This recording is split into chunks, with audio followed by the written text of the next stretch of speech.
All right, hello everyone, welcome back for another one. We're still in the 1920s, but we're going to cover a different, how should I say it, a different theme in the 1920s. So the first part of the 1920s that we covered last week, everything was really pretty good in those standards. You know, you had the prosperous times where people were buying new stuff.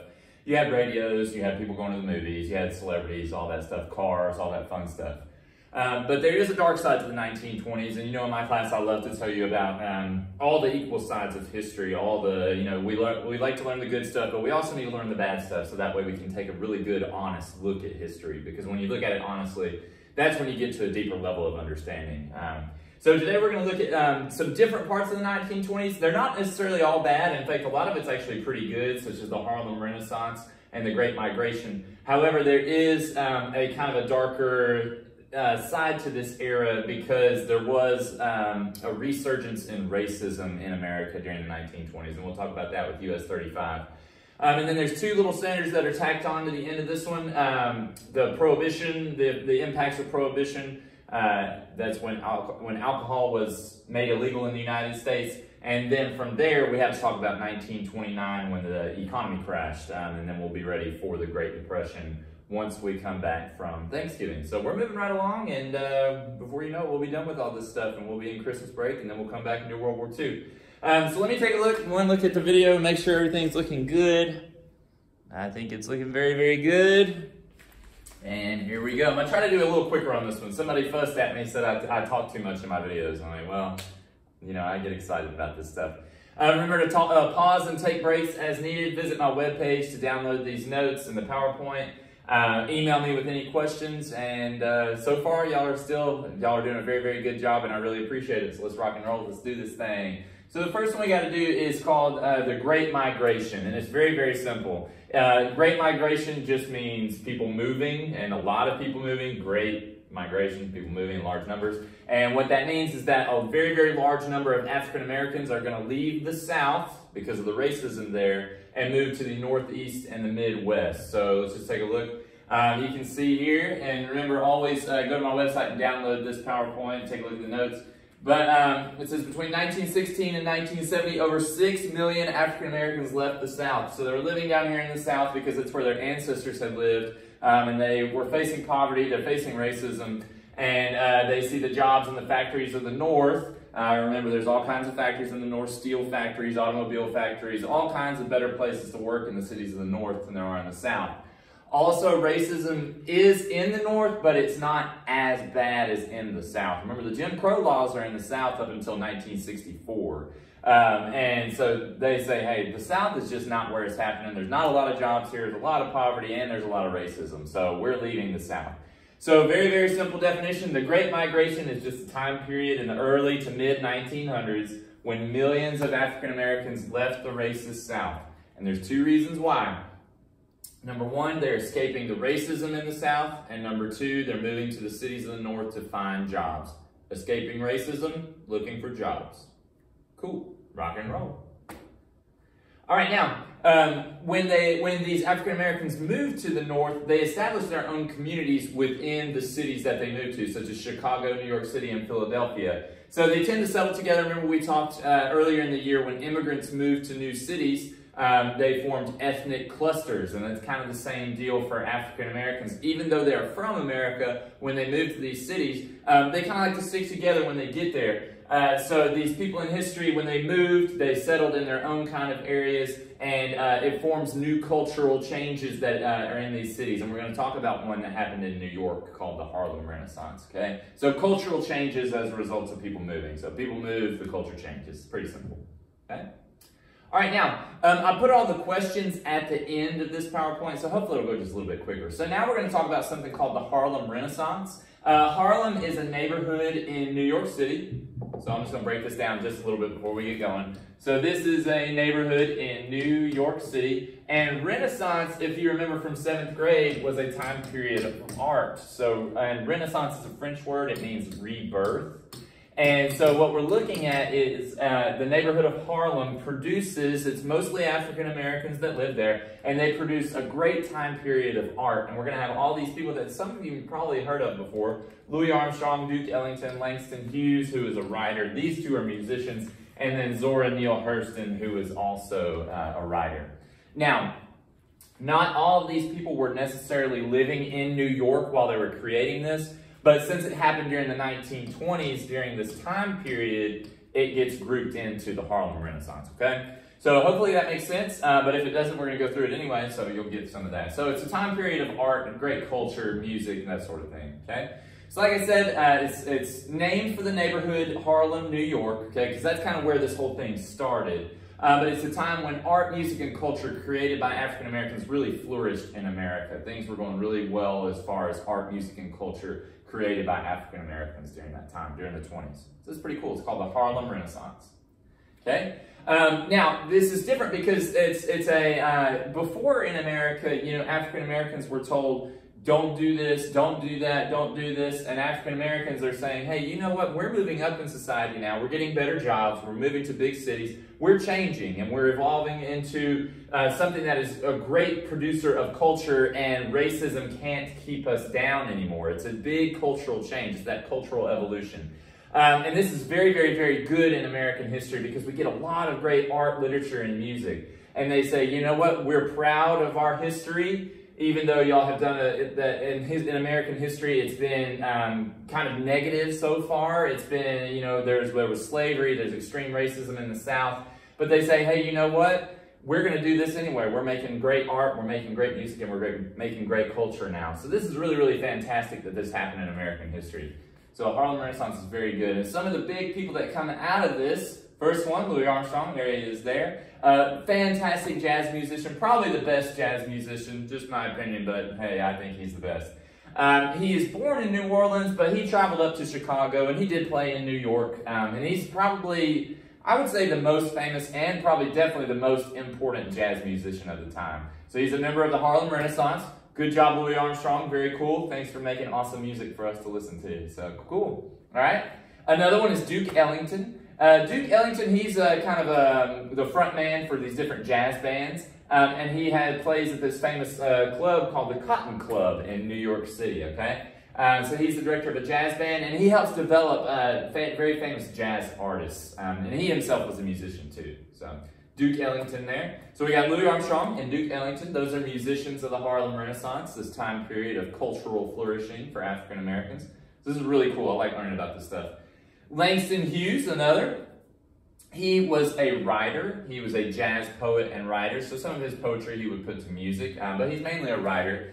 And what he focused on was, you know, just the experience of African Americans. Before, you know, like I was saying, before the 1920s, African Americans weren't really given a voice in culture and society. But now with this Harlem Renaissance, things are changing, and he is kind of the voice for African Americans. And this is a big influence on African American art, culture, and just the general, just this rebirth of what's going on for this time period. So it's really, really cool. Really good. So that's Langston Hughes. So he's a writer, okay?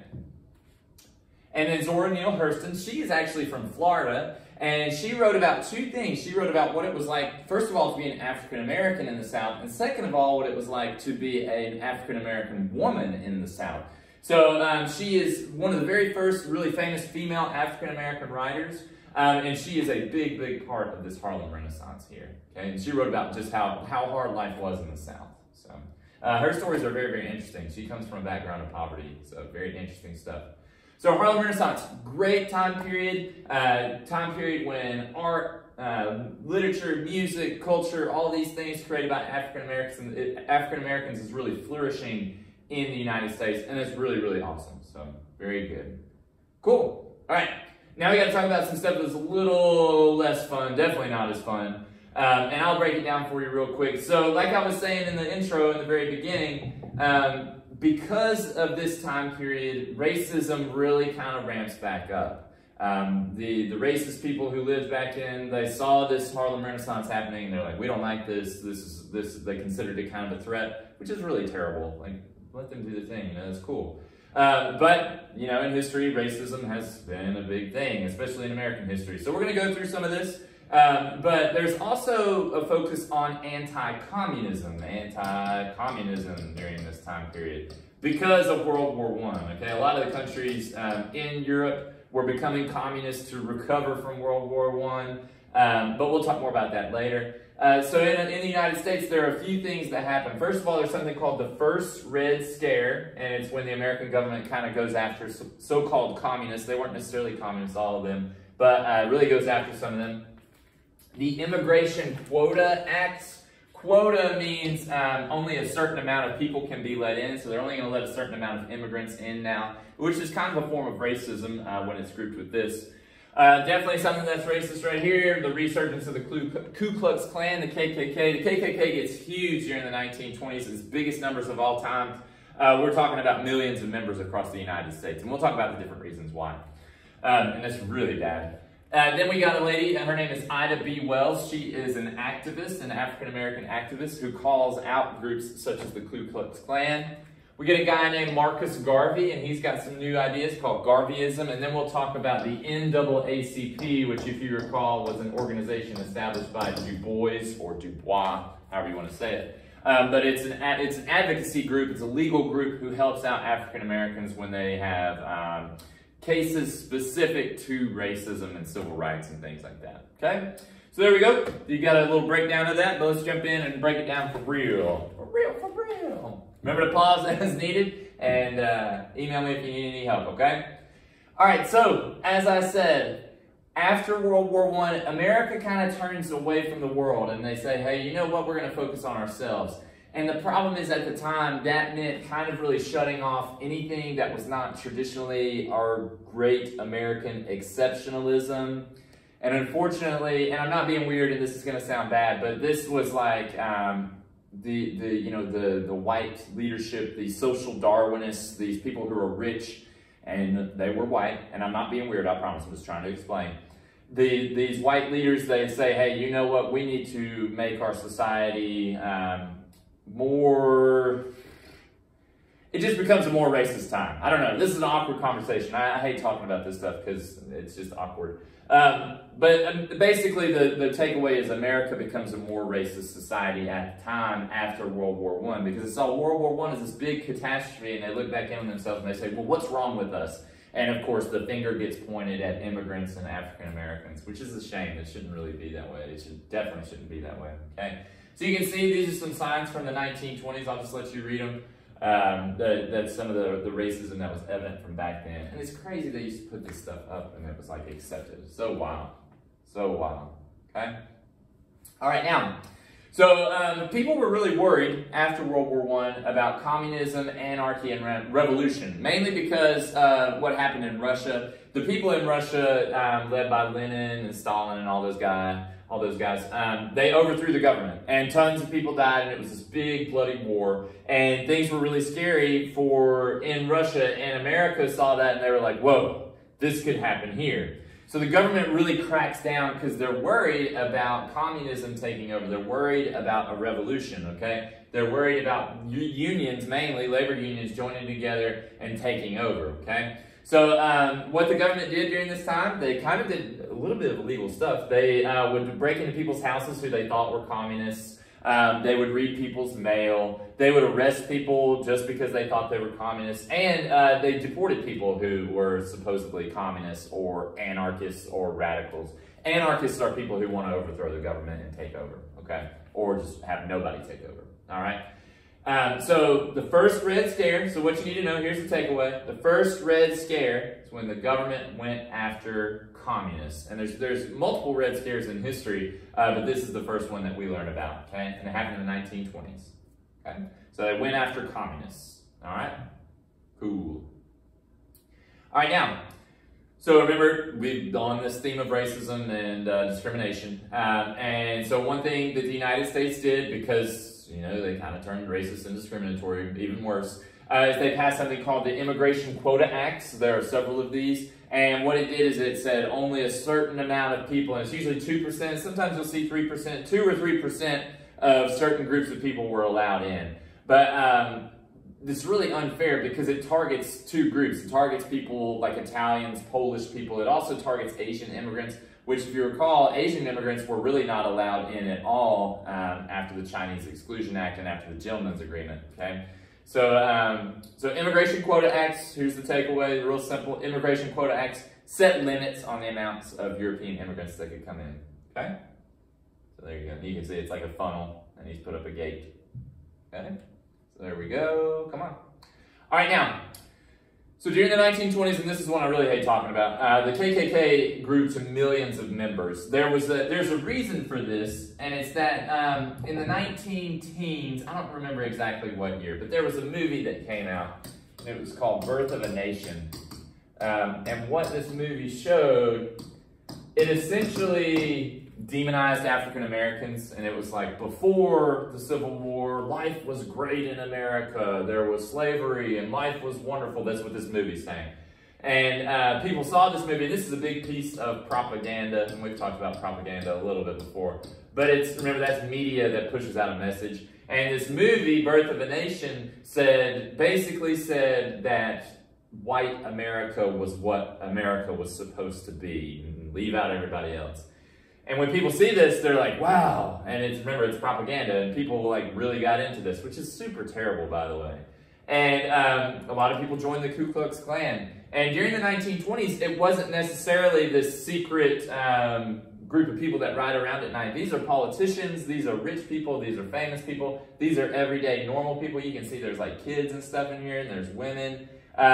So it was kind of a rejection, and we talked about this last week too. People saw the changes happening in the 20s, this move towards modernism, and they were like, no, no, no, we want to go back to the way things were. We want to go back to the way things were before.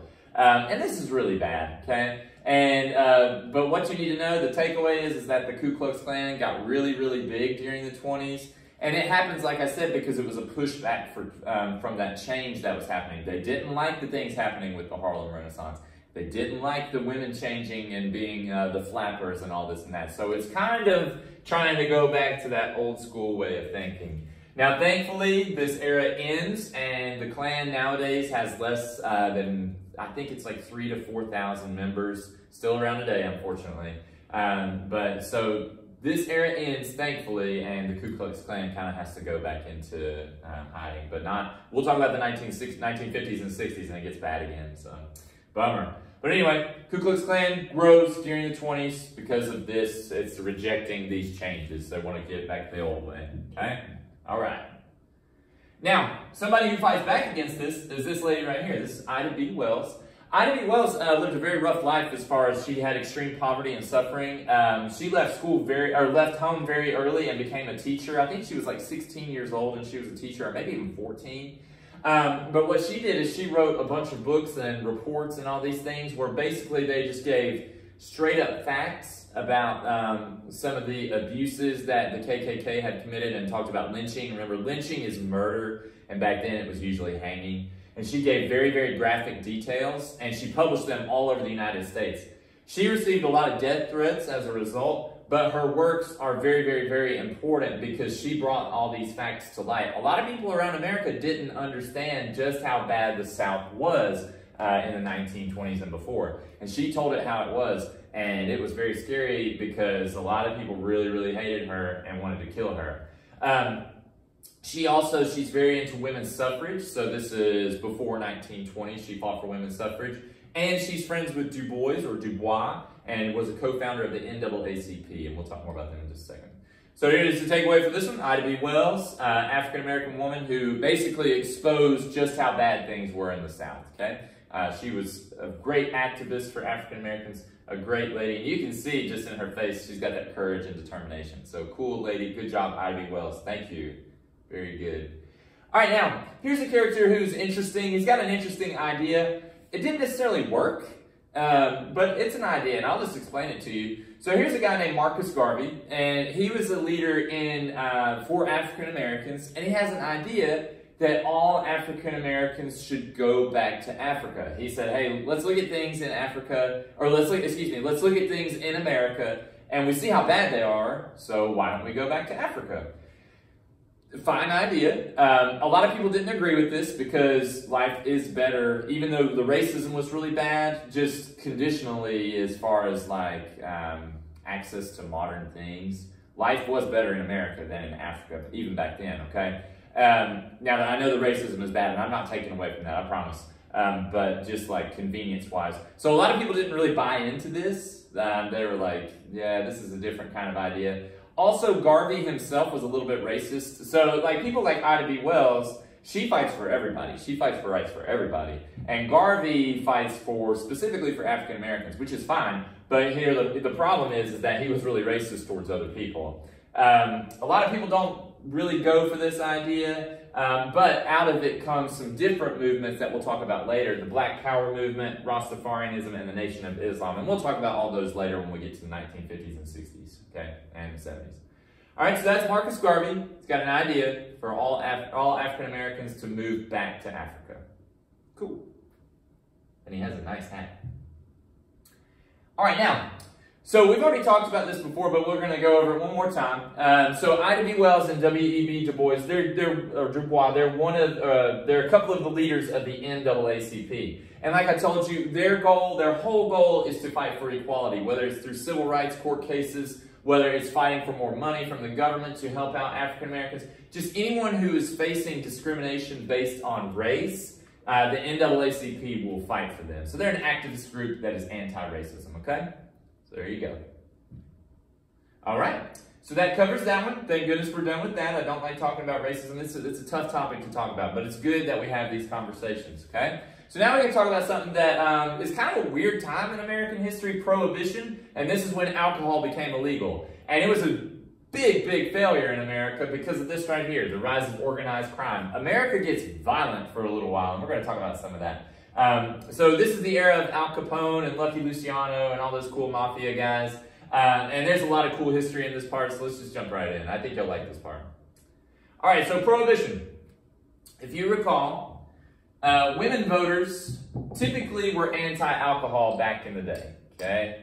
Because here's the problem. I'm just gonna tell it like it is. Back then, remember, the men are going to work. They're working 6 days a week. They're not making any money, and there became a really big problem with alcoholism in America. And you can look this up. Alcoholism in America before 1919 and 1920, it was really, really bad.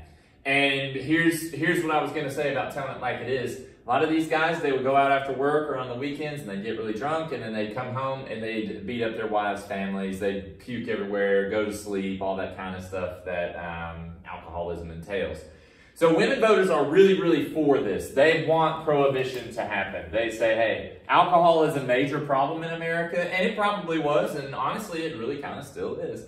But alcohol was a big problem in America, and they say, hey, we got to do something about this. So they vote for this, and people voted for this, the 18th Amendment. And what the 18th Amendment said, it said you cannot buy, sell, or manufacture alcohol. And we know that when the government says something is illegal, criminals will continue to do it. And that's exactly what happens.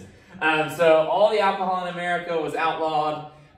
There weren't a whole lot of, like, if you got caught drinking alcohol, it wasn't that big of a deal. You might get a ticket or a fine, or you might have to go to court or something. But if you were a bootlegger, which is someone who either makes, transports, and sells alcohol, you could get in some big trouble. And there also is a new invention called a speakeasy. Speakeasies are illegal bars, and we'll talk more about that in just a second. I do believe I have a slide on those. So let me check and see, make sure, or I'll have to explain it right now. Oh yeah, we got one. Perfect, cool.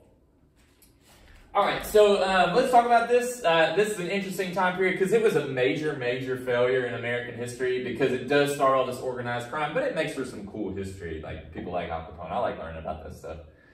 All right, so like there he is. So like I said, a lot of people made a lot of money during this time period just by selling illegal alcohol. Al Capone is one of those people. He had all kinds of bars and lots of other bad ventures going on, business ventures. He made money any way he could. It becomes really, really violent in big American cities because people like Al Capone are working to control the entire alcohol business in that city. He was making tons and tons of money, about $60 million a year when he was at the height of his business. So late 1920s, early 1930s. He's making lots and lots and lots and lots of money, okay? He's the equivalent of a big-time billionaire in today's world. So somebody, let me think of who would be who's that guy? Like El Chapo, I think, you know, the big Mexican drug lord or whatever. So that's kind of the comparison. So Al Capone, you get all these illegal crimes, and it's called organized crime because they work as a unit. He'll have guys underneath him that will be bosses, and those bosses will have people that go sell stuff on the streets, and then they'll have people who are enforcers who make people pay their money and all that sort of thing. So it's called organized crime. And it was one of the things the government never even thought of when they did this, which they should have. It's kind of stupid, lack of foresight there. Okay, so Al Capone, organized crime, it's just people selling alcohol. And it was like in a unit, in an organized way. They've got a gang and they make money, and lots of money. It's kind of cool. I'll tell you a weird fact about Al Capone. He used to vacation in Florida a lot. So he's based in Chicago, and he vacationed in Florida all the time. And the road, Highway 41, that it runs next to the interstate, it's kind of near where Amazon is in Murfreesboro.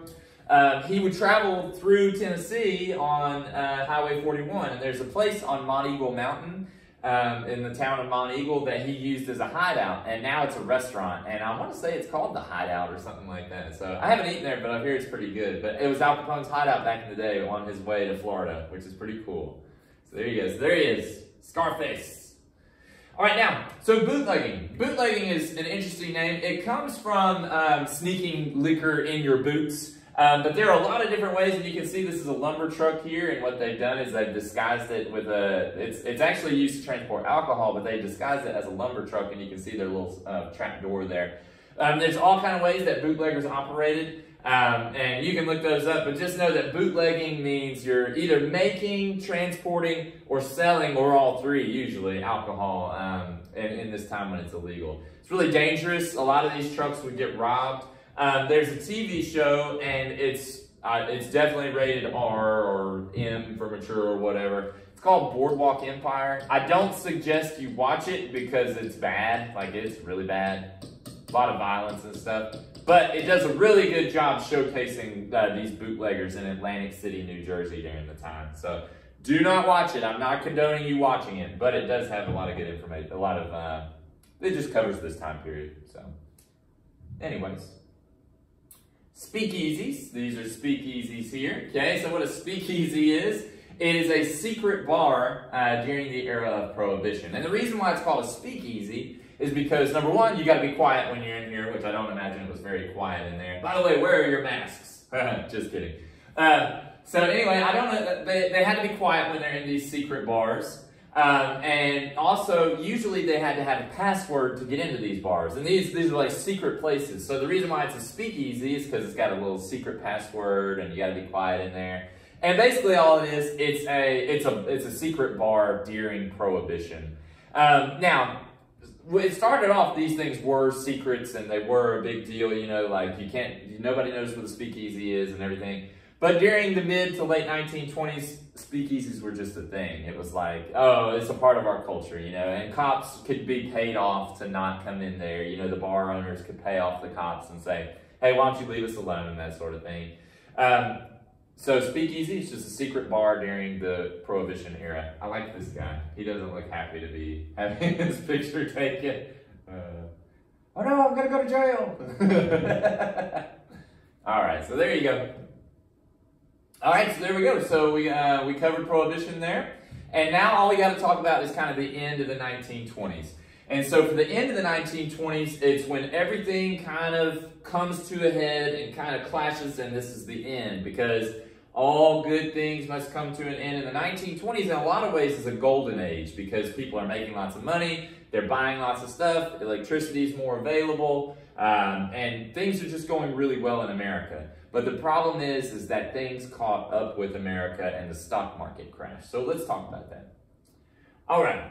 So here's the thing. I talked about this in the last lecture, but people got way too excited about all the new stuff that they could buy in the 20s, and they started going into debt. So people were buying cars, they were buying washing machines, electric toasters, all that stuff, you know? And here's the problem. They didn't think about that they may not always be able to afford this stuff. So they would go to the store, they could say, hey, I want this car, I'll pay it off in 10 years or however much time, and they get to take it home that day. Then they go to another store and they get a washing machine, and they get a toaster, and they get this and that. And eventually, they're just in a huge amount of debt because all these companies were just letting this happen. This is called buying on credit. It's when you buy something, you take something home, basically you buy it, but you pay for it later. It's like a credit card, okay? So you pay for it later. You take it home, pay for it later. And the problem with that is a lot of Americans start living paycheck to paycheck because they're like, oh crap, I got too much stuff, but I love living this good life. Whoa, this is new. They didn't understand. So a lot of people are in a huge amount of debt, and that's going to be a major problem, okay? So, like I said, people are buying too much stuff because it's buy now, pay later. Oh, I can have this TV today. Sweet, let me take it home. I'll pay for it next month. You know, that's a tricky way to get into thinking, and it's very alluring. It's very tempting. So here's the problem.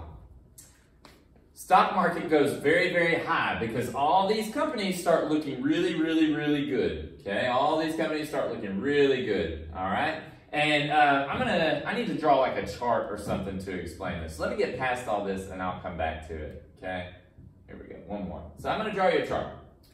So people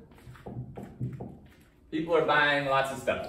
People buying lots of stuff. So this is how I explain the stock market crash. People buying lots of stuff that they can't afford. So they go into debt. Now, this looks really good to factories. Okay? So factories make more stuff. Yeah, good. And this is all good. This is all good for the economy. This is fantastic. Okay, so this is the 1920s summed up right here as far as the 1920s economy. And I'll write that up here too so you can see. Okay, so people are buying lots of stuff. Factories make more stuff, which is great. But the problem is there's a lot of debt. Okay, now eventually people get too much debt. Uh-oh. Too much debt is never good. And so what do they have to do? If they're in too much debt, they say, oh gosh, I can't buy anything else. They've stopped buying. Stopped buying. Okay? So they stopped buying stuff, which is fine, but here's what happens. If people aren't buying stuff, they have to slow down. The factories can't make any more stuff because nobody's buying it, okay? So this leads to a slowdown. Slows down. And when factories slow down, they're not making as much stuff. What happens to the people that work there? Fired people. They get fired to save money because the factory needs to save money. Guess what happens to their debt? These people can't pay their debt. Now they're bankrupt and they don't have a job. And do you see how this could very, very quickly get out of control because all these factories eventually are going to close. And guess what? There's no more jobs. Not totally, but a lot of the jobs disappear. So that's what, and this is very messy, and I can write it again, and I can put it on a PDF or something. But that's the basic gist of the 1920s. Things are going really well. People are buying a lot of stuff. It's great, fantastic, it's excellent, okay? The factories keep making stuff because they're like, sweet, this is going to go on forever. But eventually, this right here happens. People get into way too much debt, okay? And so they can't buy anything else. And they're like, oh gosh. The factories slow down, they fire people, and eventually they close because people still can't buy stuff. They definitely can't buy stuff when they don't have jobs. And the economy, it crashes. Uh-oh. So here's the deal.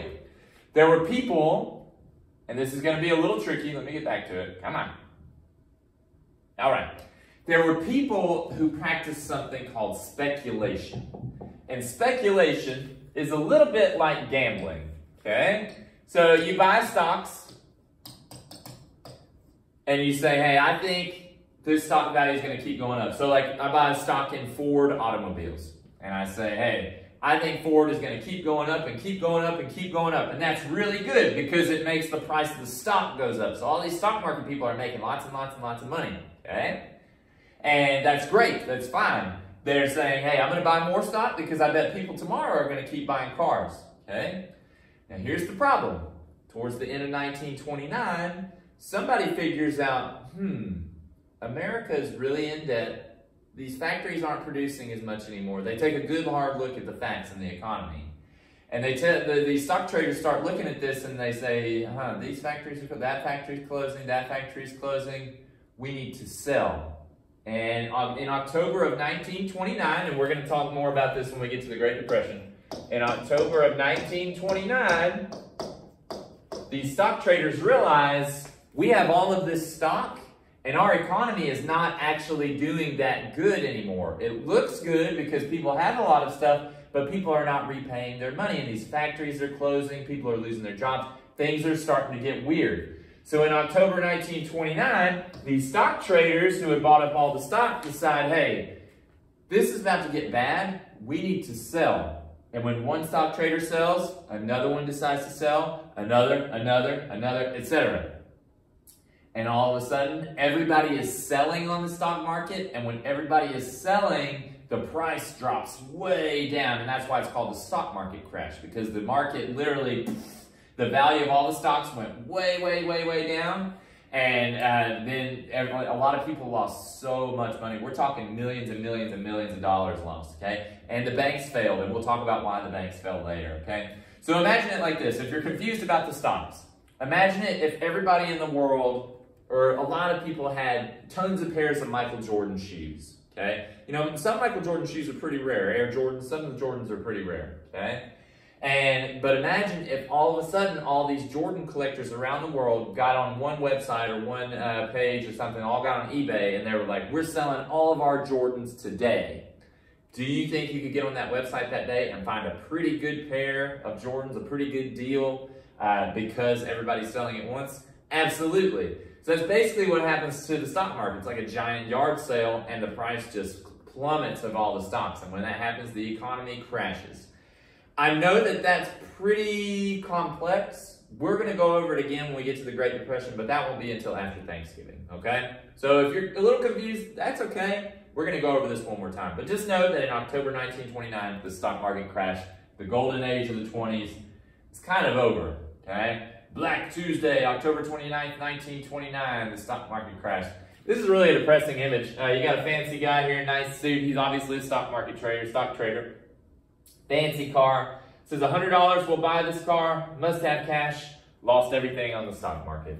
Bum, bum, bum. And we'll go over that again, okay? So now let's get to our questions here. And let's go ahead and go over these. So here we go. Number one, what are 2 reasons why African Americans left the South in large numbers during the Great Migration? So we're going all the way back to the beginning of this lesson. So the first one, escape racism in the South.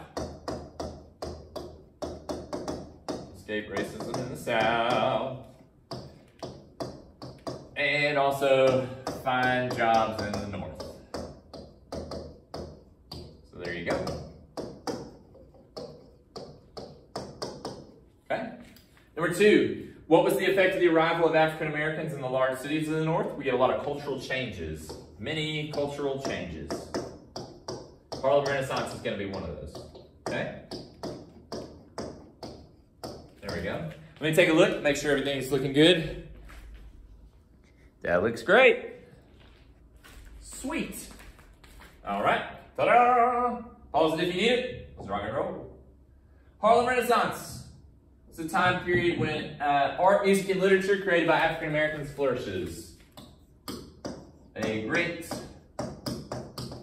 time period of art, music, and literature. Literature created by African Americans. So that's awesome. Harlem Renaissance, excellent time created by African Americans. And I know I'm in the way. I'll get out the way in just a second.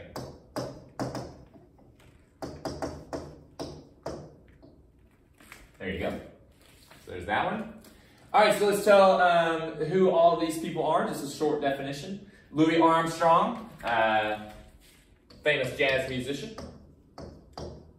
Whoa, can't spell. Famous jazz musician.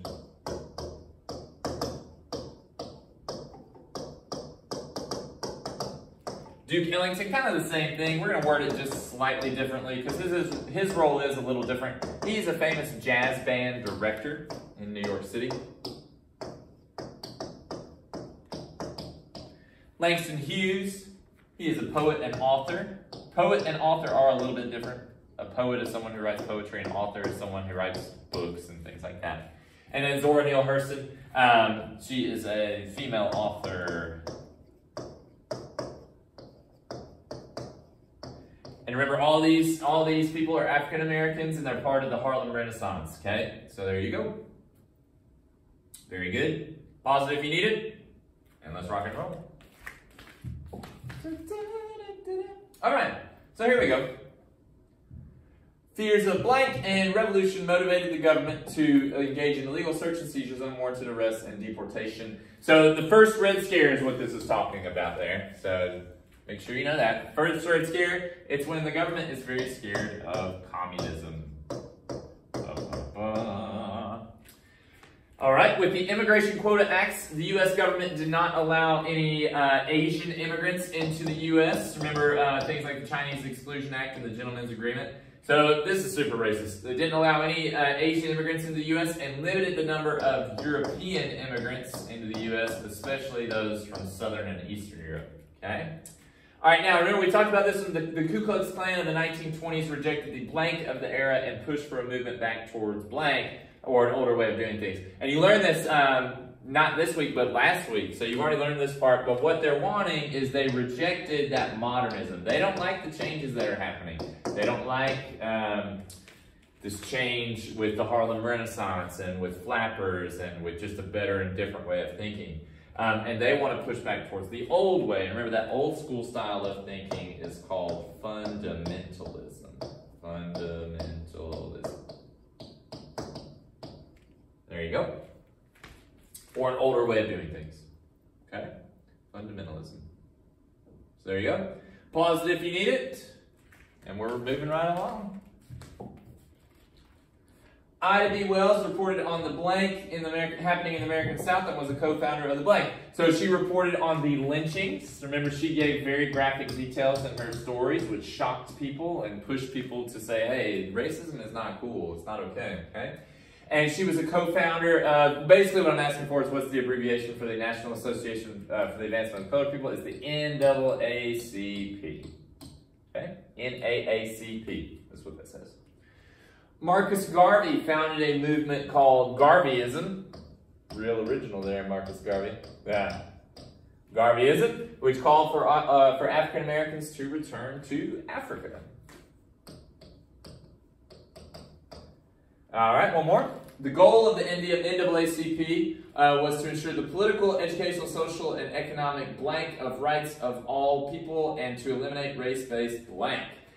This first one is going to be equality. Remember, when you see NAACP, you should probably always think of equality. Okay?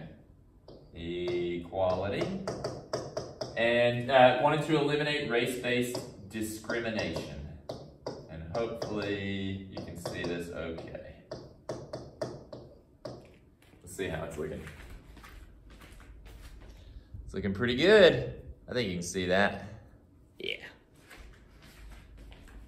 That one says equality and that one says discrimination.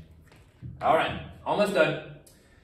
The goal of Prohibition was to alleviate many of society's problems. However, there were problems that were created. So organized crime, how can we say it? It's mainly like gangs. Gangs working to make money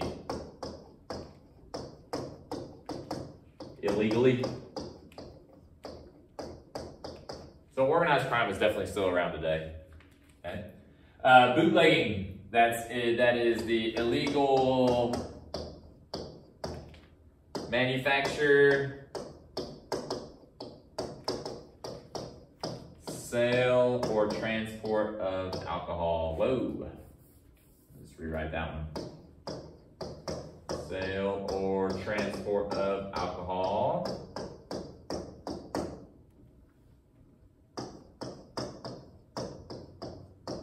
There you go. There you go. And then speakeasies, they are secret bars during Prohibition. Secret bars during Prohibition. And in cities nowadays, you might see, and I think there might be a couple in Nashville, some bars and restaurants might call themselves speakeasies now. That doesn't mean they're actually speakeasies. It's just something clever that they're calling back from this era. Okay, so there you go. Pause it if you need it. That's Prohibition. And one more. How's buying on credit work? Buying on credit. That means you buy now, pay later, which is fine, but be very careful, because sometimes it can get in over your head. How did it affect many Americans? What was the effect? Too much debt. A lot of Americans didn't understand that, hey, I may not be able to afford this if I lose my job. Whoops.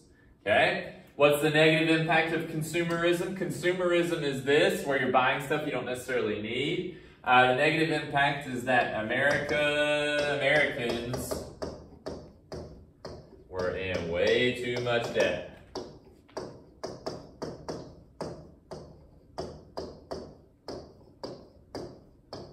There you go. And then what happened in 1929 as a result of financial speculation in the stock market? The stock market crashed. No good. And like I told you earlier, we will discuss that again. We're going to go over that part again. So if you didn't necessarily understand why that happened, number 14, why the stock market crashed, it's okay. We'll go over it again. Let me see if we got any more questions. I think this is it.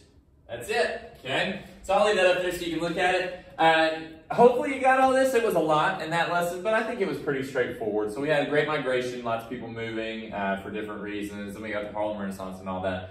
But I'm not going to go back through all of it because I know I talk too much. Email me if you need any help. Remember to visit my website so you can download this stuff. You can download the notes on there, and they're all filled out for you, and you can look at them. Yeah, let me know if you need any help. Hope you enjoyed it. I hope you learned some stuff about the 1920s, and we're just about ready for the Great Depression, but that'll be after Thanksgiving.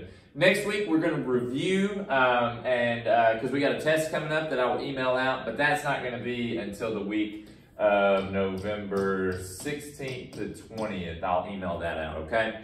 So, so this week, just work on this 1920 stuff a little bit more. And hope you have a great one. Email me if you need anything as always. And bye!